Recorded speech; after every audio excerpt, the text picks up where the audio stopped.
Madison's mayor unveiled her 2025 capital budget and 6-year capital improvement plan outside of City Hall this afternoon. The budget will focus on public buildings, bikeways, and water and stormwater systems. WMTV's Cameron Kelly joins us in the studio. Cameron, the mayor says the budget minimizes burdens on taxpayers. The 2025 proposed budget is $24 million lower than requested and $12.3 million lower than last year's budget. Mayor Satya Rhodes-Conway says the budget supports the impact on taxpayers in a growing city. Major projects that will continue to develop through the capital improvement plan include the Triangle redevelopment. It will also replace 362 public and Section 8 units with roughly 1,200 units of mixed income housing over the course of 5 phases. A new fire station 6 and a new South District station and property evidence facility.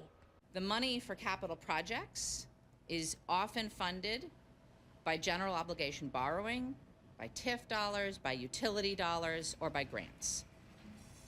And I want to mention here that we've been incredibly successful with getting grants, mostly from the federal government, but some from the state as well.